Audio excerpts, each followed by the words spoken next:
Hello, everybody. Welcome to the 9th episode of the Wedding Podcast, the Wedding Jigsaw Podcast.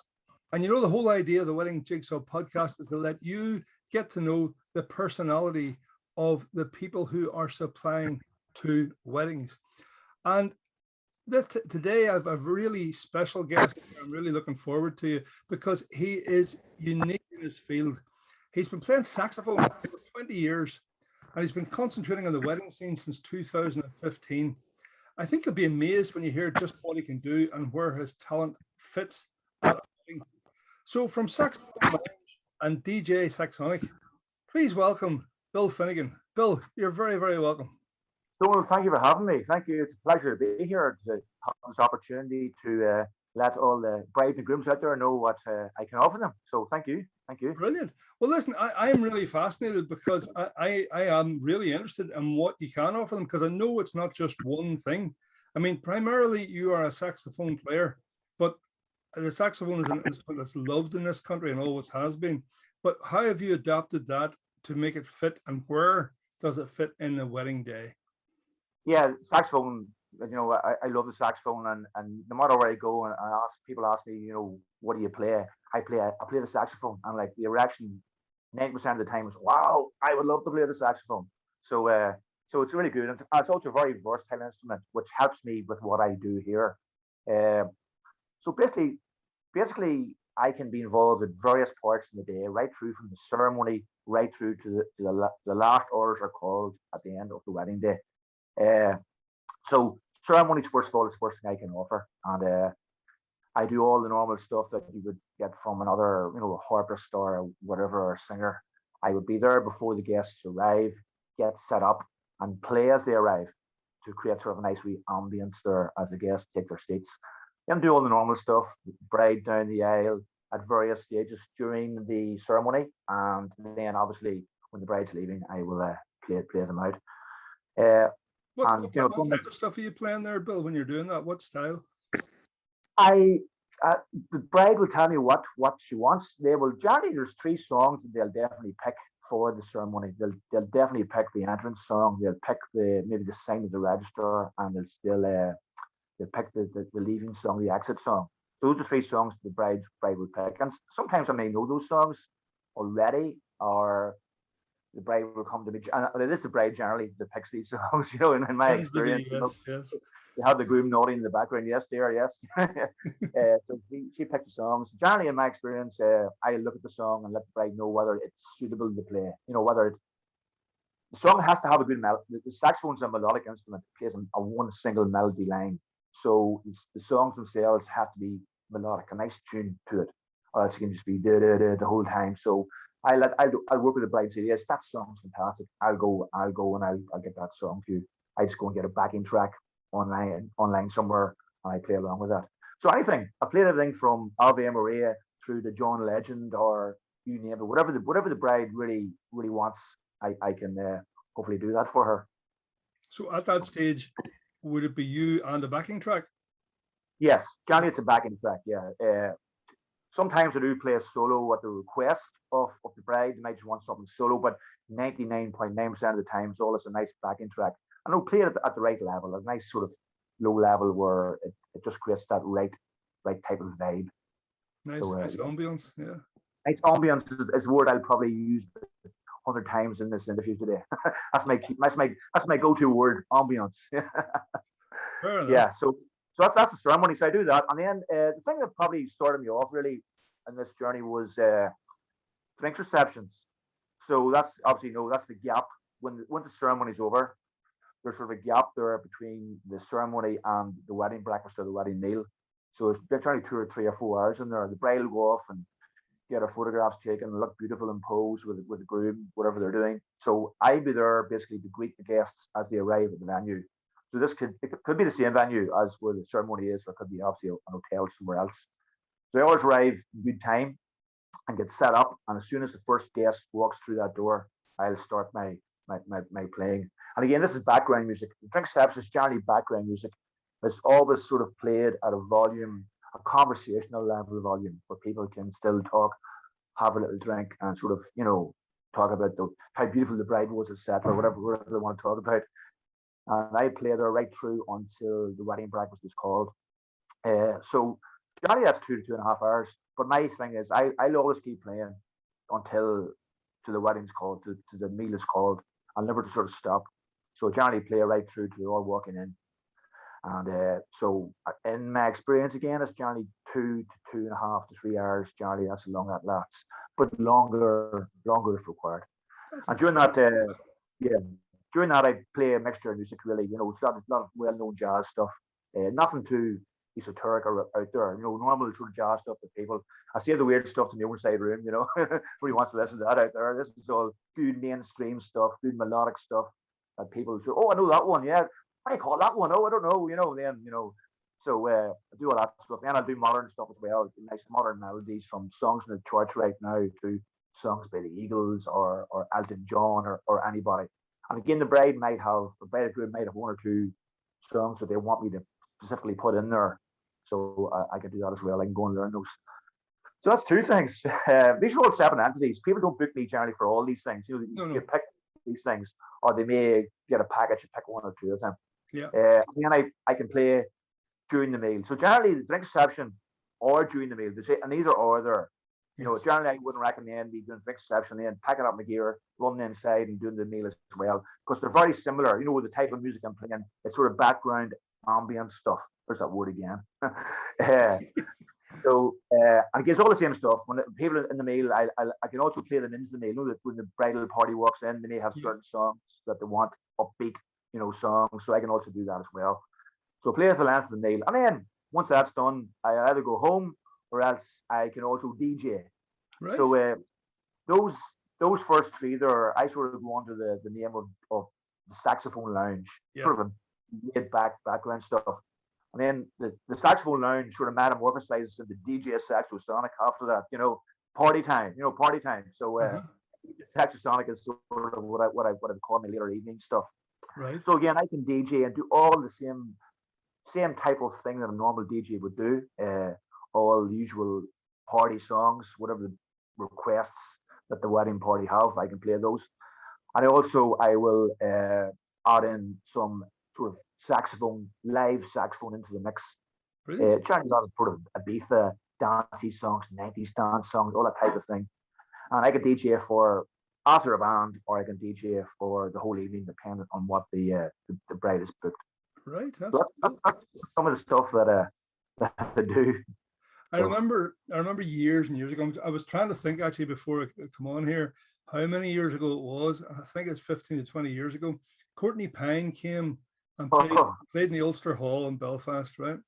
And Courtney what did you say? Courtney can play a little bit. Just a bit. Just a bit.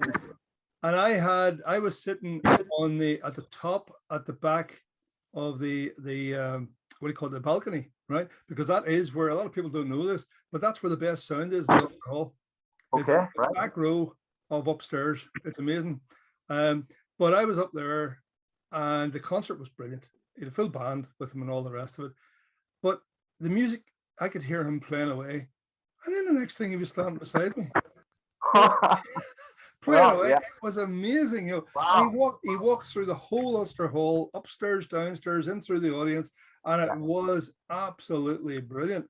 So do you take your sax down into the audience? Yes, I can do it, Courtney. Yes, I can, yeah. Brilliant. Yeah, we've had I use a radio mic. It's a wireless mic. Mm-hmm. So you're not tethered to the wire. So basically I can go anywhere basically in that room. And I may walk around. Back in the day I may sat on a few people's knees and stuff like that. A few men or women, whatever, whoever was there. And I walk around, do a bit of dad dancing and stuff, whatever. So I walk around, work that room, I go out and work the room, as they say, and get a bit of a, and people seem to enjoy that, a bit of a laugh, have a bit of a dance with the bride, maybe on the middle of the floor as I'm playing. So, yeah. I would think so, yeah. I could see the attraction of that, and I say it's always been a fascination in Ireland, the sax player. I mean, it is before my time, but back in the days of the show bands, I have a very good mate of mine who played with show bands and still playing with various bands. But he was, when the sax player in the show band went out to do a solo, the crowd went nuts. Yeah. It seems to have that effect on a lot of people. That's what got me into it myself. I sort of seen that back in the day. I played a bit of guitar and stuff, and used to stuff with my mates, and then there's a band who the saxophone player was well back on Moving Hearts back in the day, way back in the 80s. Yeah. And the sax player was from Belfast, by called Donald. God, I can't even remember. It was my hero. Can't even remember his name now. So that's where it got me into playing saxophone. Because a few years later, here I am. Brilliant, excellent. I wonder what that guy was. A sax player from Belfast called Donald. Can't think of Donald. Yeah. Trying to remember his name. Can't remember it. But I mean, even if you ever watch it, Van Morrison, like he picks up the sax and plays away, and the crowd go nuts as always. It's an instrument close to everybody's heart here. Yeah, he's an idol of mine. I'm a Van Morrison freak. I've got maybe 40 of his albums, so I'm a Van Morrisonite, definitely. All right, a Van man. Yeah, a Van man. Yeah. Yeah, definitely.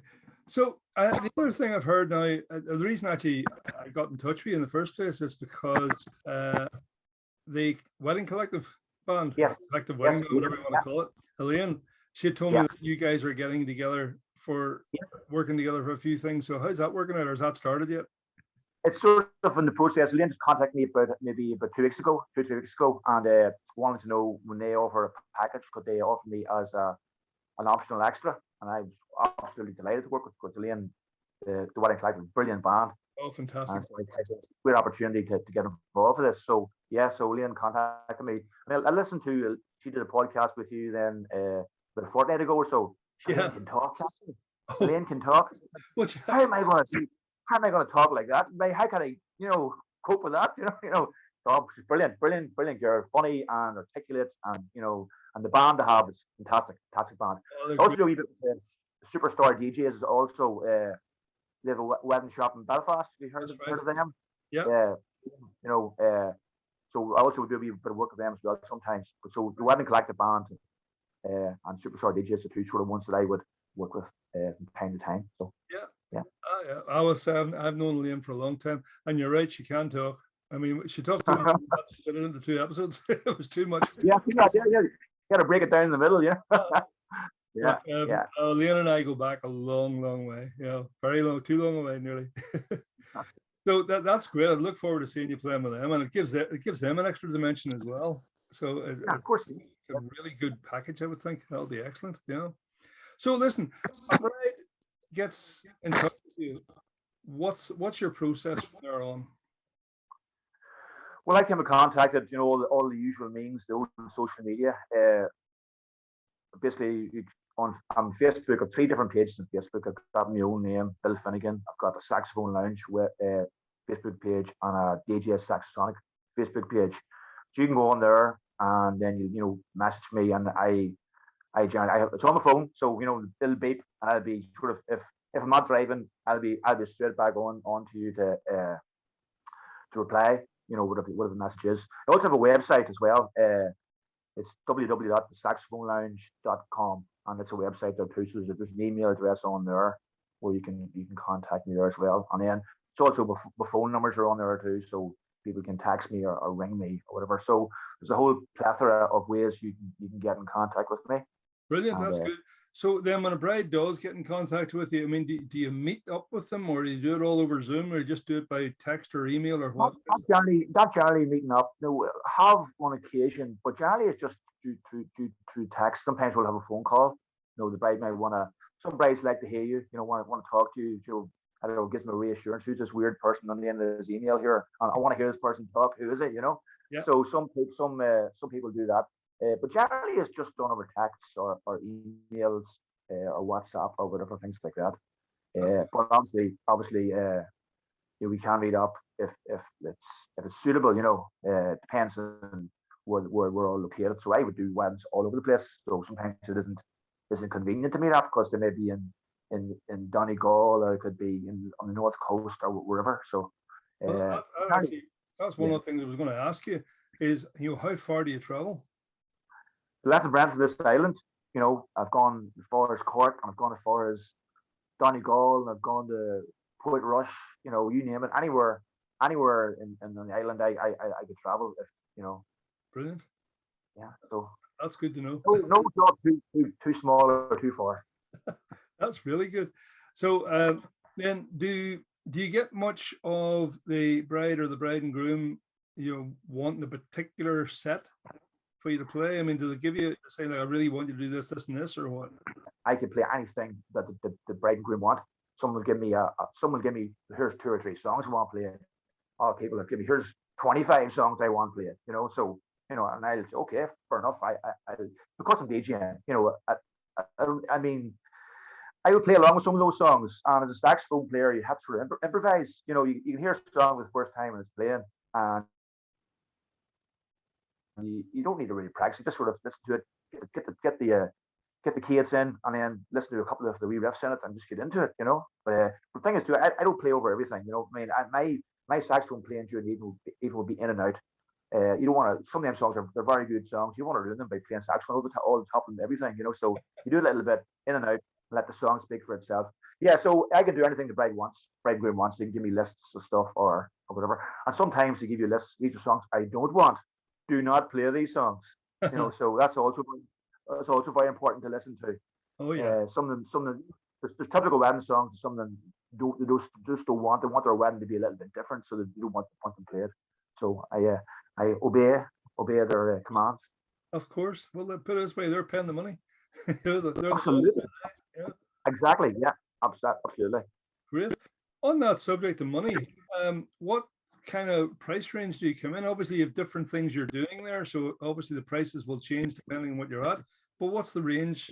Oh. Okay, we're talking about money now. Hit talk about money. It's not good, Don't like talking about money. Yeah. So generally, typical drinks reception would be £290 sterling.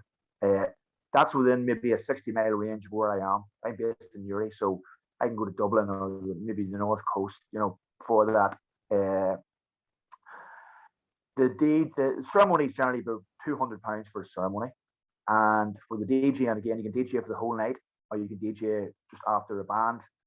And for the after a band, it's around 400 to 450, and for the whole night, it's 550 to 600 for the whole evening. Another thing that I also do is I also do offer a 1-hour dance set. The bride and groom may already have a DJ booked, and they may have a band booked as well. So those are already booked. So I can come in between the band finishes. As soon as the band finishes their last song, I can come in straight away and do 45 minutes to an hour of just typical dance music, 90s classics, Ibiza stuff, where I'll just play away and I'll prance around the floor and perform a few back flips and stuff. No, don't do that. No, not at my age. But I got to dance around the floor and sort of create a bit of a vibe going there. And then as soon as I finish that, bang, the DJ's in doing his stuff. That's a 1-hour dance set. So that's around £300, $290 for that. That's later on in the evening, generally around 11:30 to 12:30, something like that. Once the band finishes. So that's sort of generally the price range. That's for me. Obviously, if a bride's taking 2 or 3 things from you, a bit of a package price. Absolutely, yes. Oh yeah. I mean, you're buying 2 things, the price will come down, and not beat it off that. Yeah, absolutely. That sounds very reasonable. Definitely, that's great. So I'm too cheap, Donald. Am I too cheap? Are you too cheap? I would never. I don't want to get me in trouble.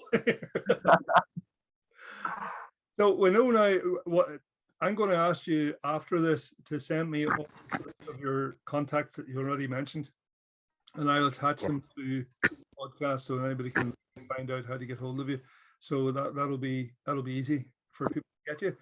How long have you've been in this now since 2015? Is that right? In the wedding game? Wedding game of 2015. Yeah. Right. And I mean, I dare say, I think you're fairly busy. Yeah, well, obviously we had a sort of strange year there, as everybody knows about.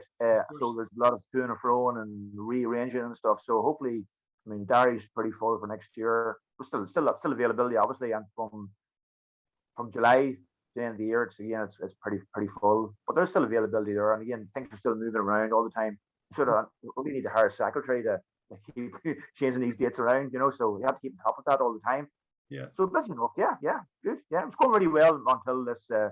The whole pandemic Yeah, well, it has knocked everything for 6. Everybody, so Yeah, definitely. I mean, it's made people have rethink a whole lot of things and a whole lot of ways of doing things. So, but yeah, we'll all come out. I think we seem to be coming out of it now, which is great. Really good. Yes. So I tell you, for a person who's been in the wedding game now since for 6 years, over it, with regards to entertainment, say in particular, but any aspect of a wedding, based on your experience, if I was to say to you, what advice would you give to a couple who are about to get married in terms of how their day goes, or what would be your most important piece of advice you give them? Well, my most important piece of advice would be the bride to realize that it's her day, her and the groom's day. They're in charge of this. So they should take their time and select what they want for that day. Take their time and then go and get it. And, they're in charge. That's the way I always look at it. The bride's in charge. Obviously, they may have some requests, which, listen, that's not possible, but we could do this for you. But they're in charge, and they should decide what it is they want, and then go and get that. And they're in control. That's the way I look at it. I'm there to help the bride to have the best day possible, and anything I can do that enhances that day, I will do it. Yeah, definitely. I mean, I think what you have is very unique. I haven't come across anybody else doing it, so that really just the bride's looking for something to make their wedding different from everyone else's. I think booking yourself would be a good way of doing that, no doubt about it. So that's great. Well, it's been a real pleasure. It's been an education and talk for pleasure, because I really had no idea. I must admit, I haven't come across you at performing at a wedding, because I'm usually gone by the time you'd be there doing my stuff. Yeah, ships indeed. So I someday I hope I will get the opportunity. I'm looking forward to it. Especially, I do come across Elaine and the Wedding Collective from time to time. So if you're with them, that'll be even better. Great, Listen, thanks very much for coming on. I really appreciate it. And I hope we'll do it again a year or two's time down the line, unless you've become so famous that you're doing the Ulster Hall, Yeah, see if we can fit you in. Yeah, maybe I'll be backing up Courtney Ulster Hall. Oh no, the other way around. Oh, of course, yes. Think big. Absolutely. Well, thanks very much for coming on. I really do appreciate it. Thank you for the opportunity. Folks, thank you for listening to the Wedding Jigsaw podcast. Until next time, that's goodbye from Bill and goodbye from me. Goodbye now. Goodbye.